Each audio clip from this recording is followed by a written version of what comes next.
After two well-played series at home against division foes, the Reds and Brewers, one thing is clear.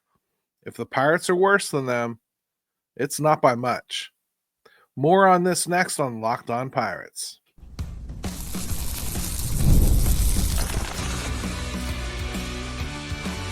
You are Locked On Pirates, your daily Pittsburgh Pirates podcast, part of the Locked On Podcast Network. Welcome to Locked On Pirates. I'm Gary Morgan. Happy Memorial Day, or whatever you say.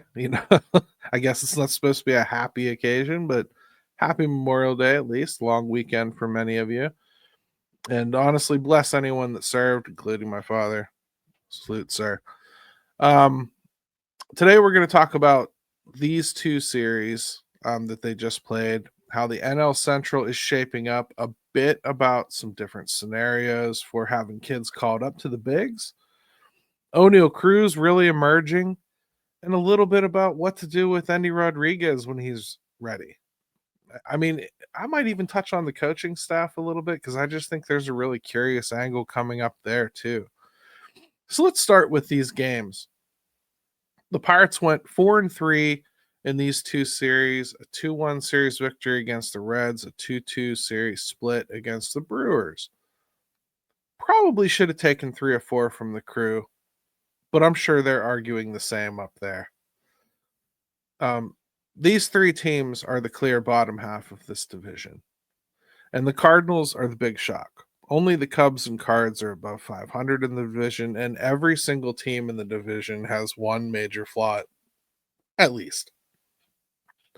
The Pirates pitching has produced quality starts. They have 25 quality starts.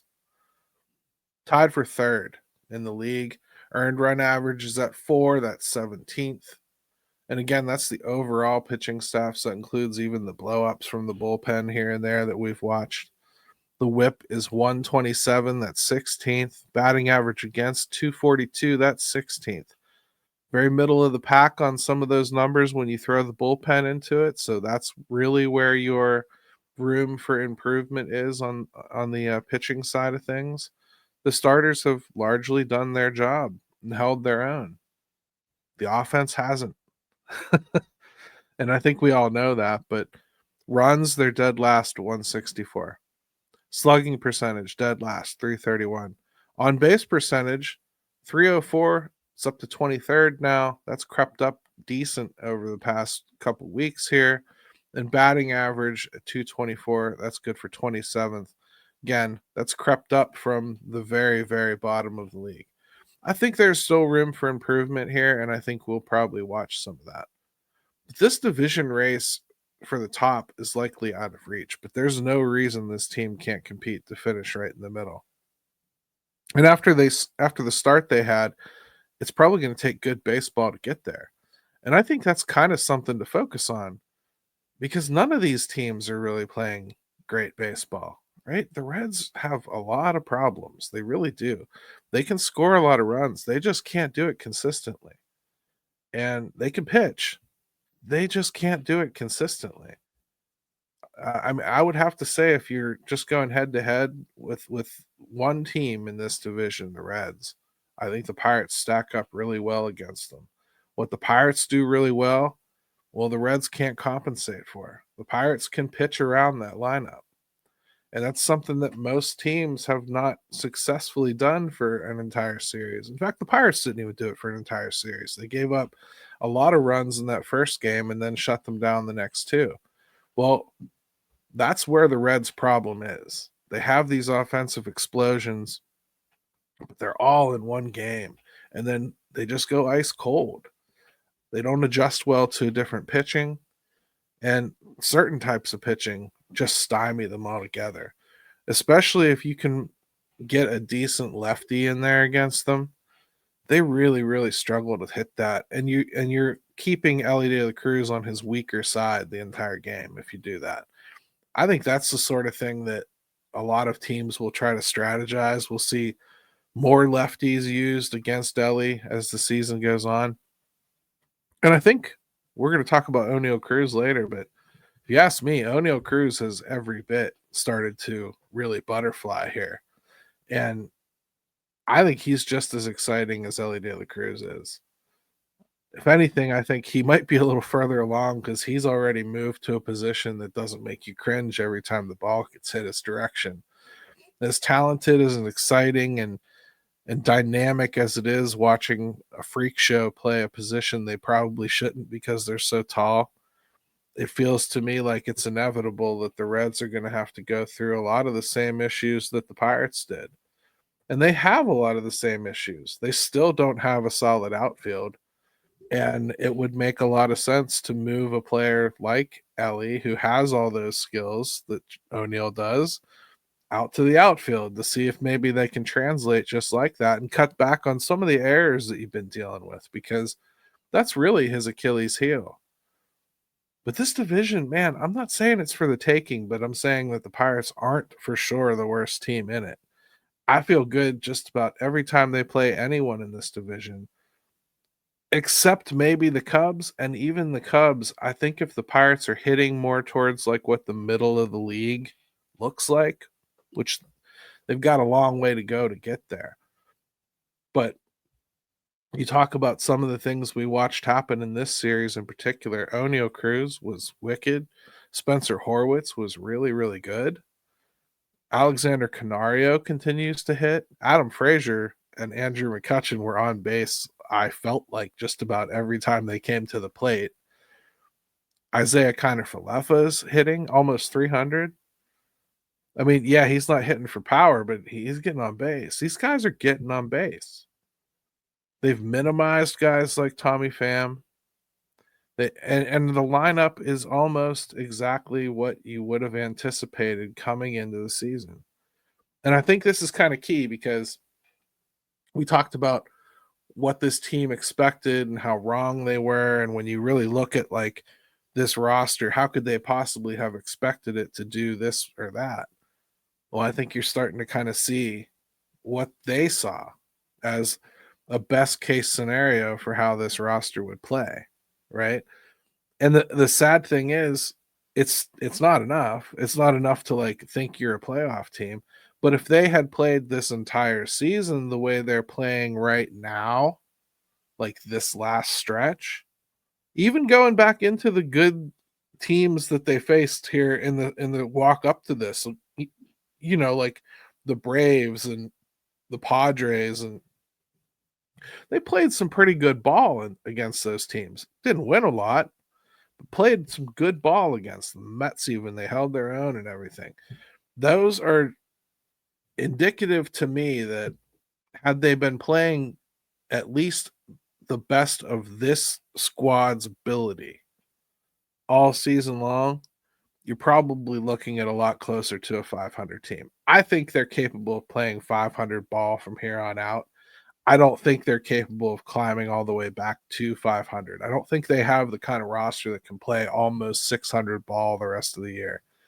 But I do think that they can manage to play 500 ball.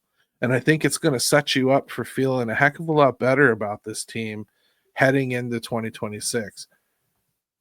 You know, depending on what they do with the general manager. Because, I mean, if Ben Cherington's still here, I don't think you're ever going to feel good. And if Bob Nutting is your final answer for everything, well, you're not going to feel good. In fact, I'm not even sure why you're here, because I'm not one of those comfort blankets for you. I'm just not going to talk about that a lot. When we come back, I want to talk about some different call-up scenarios for different types of players. Just hearing a lot of chatter about who's being cheated out of what and why aren't we doing this. And so let's just try to, in general, talk about some different situations that guys find themselves in and why they may or may not get called up whenever it's actually right, not when you think it's right.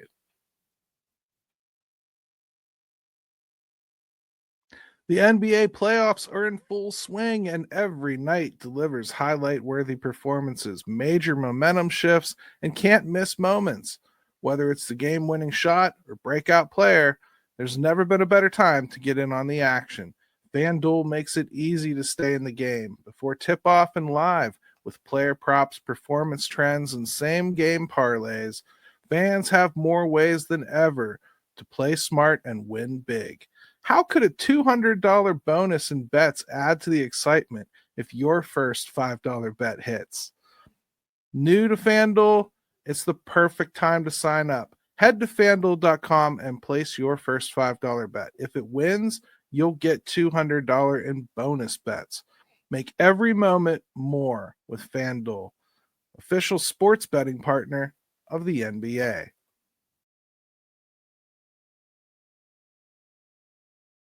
All right, welcome back to Locked On Pirates. Let's talk about some different reasons guys get caught up or don't. Different strokes for different folks. That's uttered once by the great Muhammad Ali when he was describing his varied fighting styles. You know, he would bring a different arsenal to a different match, you know, depending on what he needed to do. Well, when prospects get called up to the majors, it's just as varied. I want to talk a little bit about some of them, and feel free to apply them to whoever you want. Lever Peguero, Malcolm Nunez, Nick York, Bubba Chandler, whoever at all. Just think about their individual scenario and which one of these you think they fit into. I mean, I think you can find a lot of your own answers if you just look for them.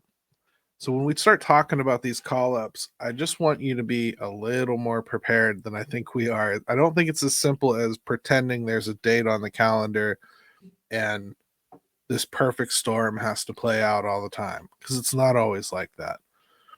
So let's start with a guy who's ready but blocked. This would be a prospect who has just about done everything they can in AAA. Defensively, they're hard to use unless the perfect injury situation pops up or the player blocking them could potentially use taking a seat or being pushed by a youngster. Now, if this is a top prospect, like a number one pick, there's a good chance someone is moving positions, either him or the player blocking him. But that could kind of be a work in progress.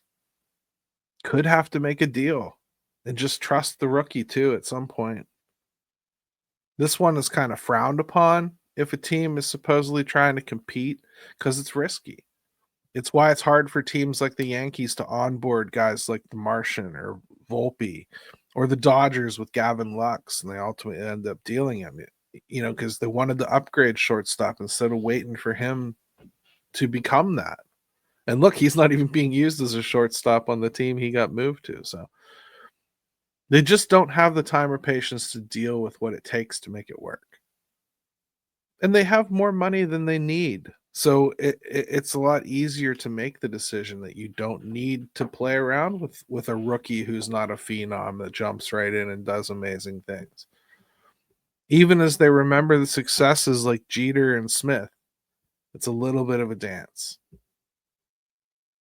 All right, how about a guy who should be ready, but he's sputtering a little bit? Okay. If you're like a third or fourth round pick or later, well, you can probably forget it.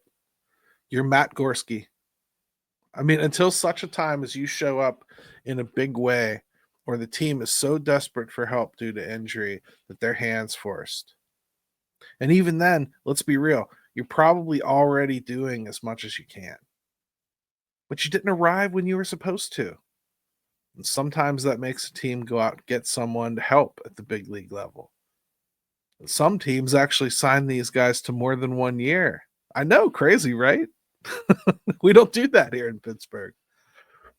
There are times where this works out just fine for both the player and the team. It takes the player a little bit longer. The team gives them a little bit longer. Win-win. Sometimes, though, it just never gets that simple. The fit just never works. The timing is always off for whatever reason. And for some reason, a waiver claim reliever is always a more important spot on the 40-man. This happens to guys all the time. How about we do Super 2? Because that's everyone's favorite, right? First off, it's not really all that big of a deal. Just a lame excuse. Squeezing every last drop of juice from a lemon instead of cutting an extra one open. The financial gain is minimal. The timing is always suspicious, And here's the thing, the timing is also suspiciously close to the 2 solid months in the minors most teams like to see. It's a perfect camouflage for subterfuge, right? It feels that way. Listen, this was exploited to hell and back for years and years. And MLB tried to fix it with new incentives for calling up players earlier. But what's really happened is MLB execs have largely learned that some guys are ready faster. And it's okay to strike while the iron's hot. Super 2 is a thing. It's just not nearly the thing it used to be. And as you're reading or listening to people talk about why guys get called up, I guess what I'm trying to say is there's other reasons for it most of the time.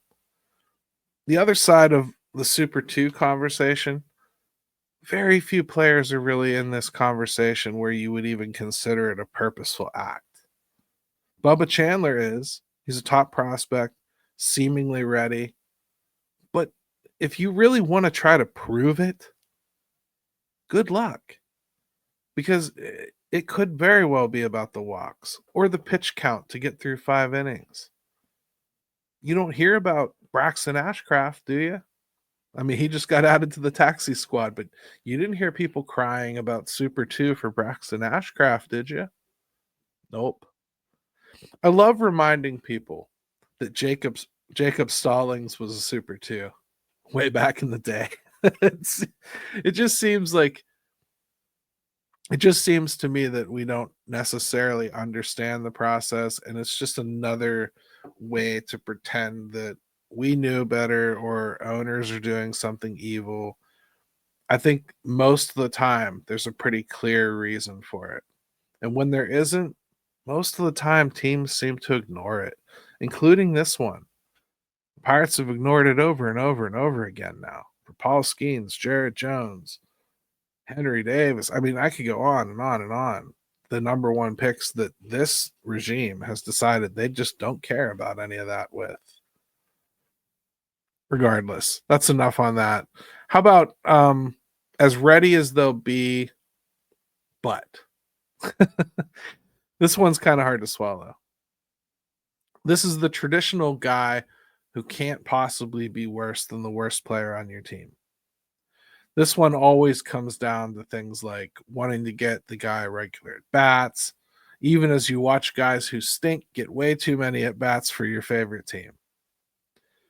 And it is usually a guy who hasn't had a chance yet, or got a really brief chance and looked pretty good, or at least had one memorable hit that people remember.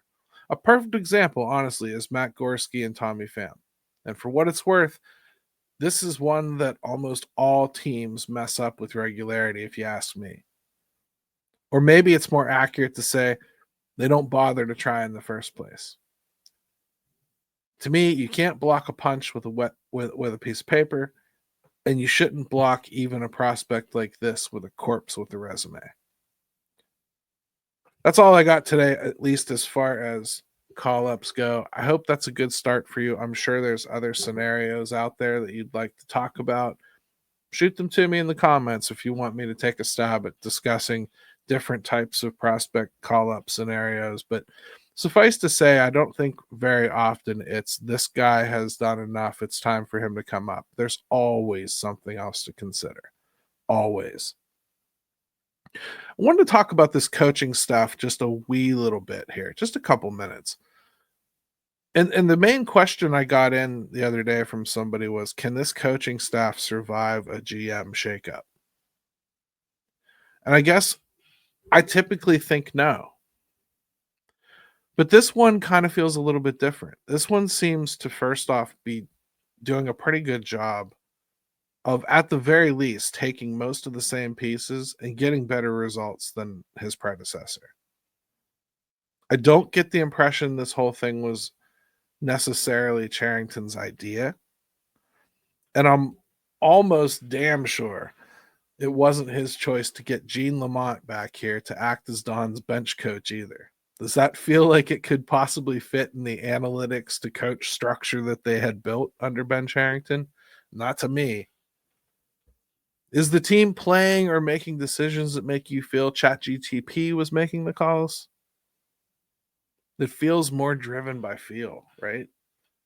At least informed feel that has, and that's not a bad thing to me. They've imported the manager from AAA to help translate the message for prospects as they transition, as well as help clean up the fielding a little bit. And I think those issues have become rampant. They already look more crisp and prepared. I think that's pretty apparent to the naked eye. I'm not sure if Ben Cherington can do anything to save his job at this point. But I'm at least a little swayed that this coaching staff could potentially outlast him.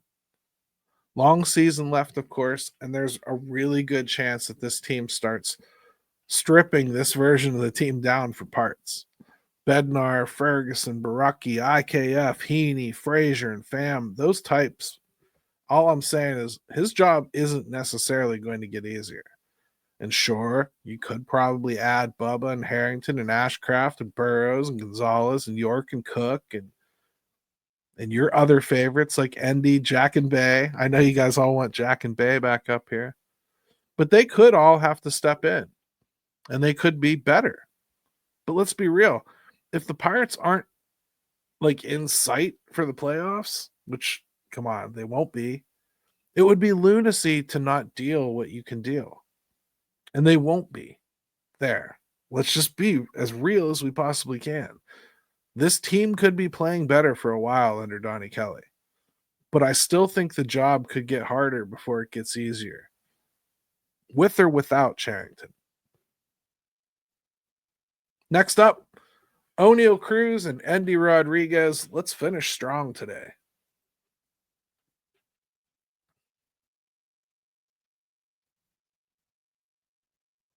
All right, welcome back to Locked On Pirates. Make sure you hit that subscribe button, give me a like, share this video with as many friends as you can. And if you're listening on audio, thank you. Make sure you rate me in the different app that you use, and I guarantee that we have the app you use because we're on all of them. Oneil Cruz is butterflying before our very eyes, people. He's breaking out of the cocoon.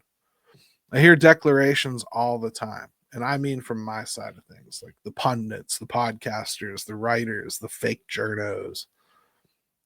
Final decisions of who stinks and who doesn't thrown around so quickly. It's subject after subject, player after player, coach after coach. And as soon as it happens, you just know most of them aren't going to change their mind and come off their brilliant initial decision they put out there already. It's rare to hear it done. I mean, you'll get like, let's laugh at my bad take thing every once in a while. But let's say you decided Oneil Cruz is a selfish and stupid person with a penchant for laziness on top of it. Please don't sit here and tell me that you haven't seen it. You've seen that all over social media. You've seen that all over columns from local people that don't cover the Pirates but love to just chirp in with something really crappy to say every once in a while. If you made that your primary attack on all the bad that you're seeing early on with the Pirates, they'll rarely be acknowledged. The good things he does will get talked about, and eventually you'll forget, for the most part, just how many terrible things were said. I've really liked watching the evolution of Oneil Cruz, and specifically this year. But we'll think all the way back to like the last year, because I think that's really where it kind of started for him. Recovering from his season-ending injury, it took Cruz time to find his stride at the plate, and struggling to field the only position he truly ever played as a professional while managing the pain of breaking up all that scar tissue. 2024, Oneil Cruz was not 100% himself in almost any way imaginable. Still, he learned and he changed, but it took so long into the season that many felt he simply wouldn't ever reach his ceiling. Just didn't pay enough attention, you know? That's all it was. This year, Cruz has been the only bat going for almost the entire season and is currently on a roll. And that really starts your mind racing about what could be for this exciting young player. If you remember in the NL Central crossover show that we did, the season preview, my big prediction was that Oneil Cruz would go 30-30. I'm feeling mighty good about my prediction. I mean, we're already sitting on 12 home runs and 18 stolen bases. I feel pretty darn good about where he's sitting here as we are in late May. His batting run value is in the 83rd percentile. His base running run value is in the 94th percentile. His fielding run value is all the way up to the 50th percentile. And earlier on in the season, that was resting around 20. He's already making strides out there, despite some of the hiccups you see. His XWOBA, 94th percentile. His expected slug, 88th. Average exit velocity, 100th. Barrel percentage, 100th. Hard hit, 100th. Bat speed, 100th. Walk percentage, 97th. I mean, it's crazy. 11 home runs, 18 stolen bases, quickly adapting to center field despite still making some mistakes. He's the straw that stirs the drink here. And every bit is important to anything this team is trying to do as Paul Skeens. He's also much more pressing an extension this team should actively be trying to achieve. Unfortunately, they happen to have a lame duck GM who probably doesn't have the sway or latitude to try to approach it, but they still should. The other big question that I keep getting is about Endy Rodriguez because his IL stint is coming to an end. He's been on this rehab assignment. And pretty soon, word's going to come that he's being transferred off the IL. But where will he land? What will they do with him? And what should we expect? Well, guys, I don't know. I don't know if anyone does. He isn't just going to come back up here to back up first base. I mean, Spencer Horwitz is the starter. And even if he platoons, that's not normally enough at bats for a kid. Not like Endy, anyway. He could replace Henry as the backup. But man, Henry has really become a story defensively. And at some point, you have to keep that skill set in the league. Think of how much priority this team places on defensive catching. This is a team that has signed Roberto Perez, Austin Hedges, and they've done so as starters. I just don't see Henry going anywhere. If anything, I see him playing more and more. Endy has played second base, but not recently, and he's played some outfield, but only a little, and not really since Greensboro. So I don't know.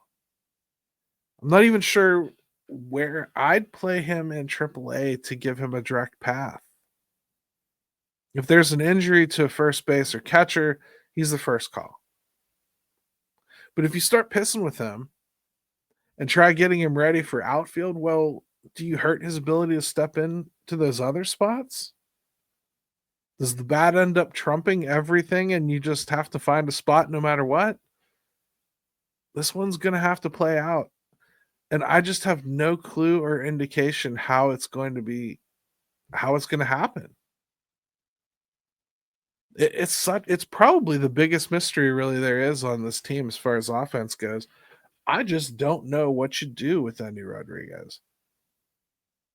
I don't want to like put the kid down, but he really did struggle after getting called up to AAA in 2023.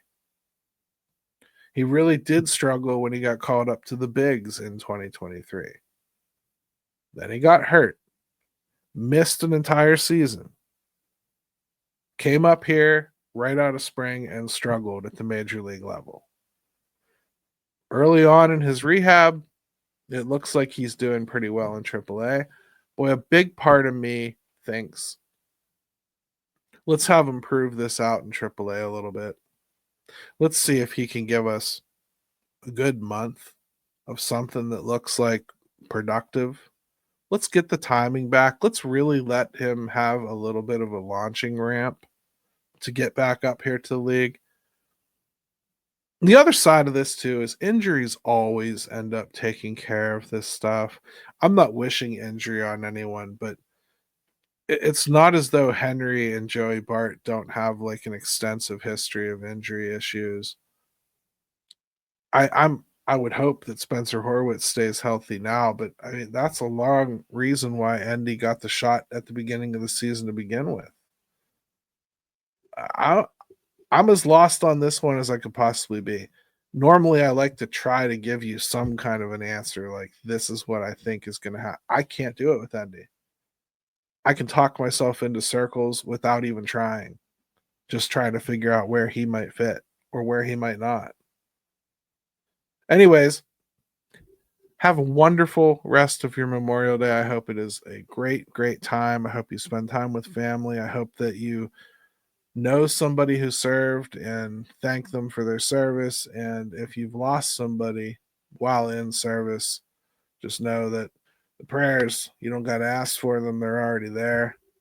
Thank you. God bless America, and let's go Bucks.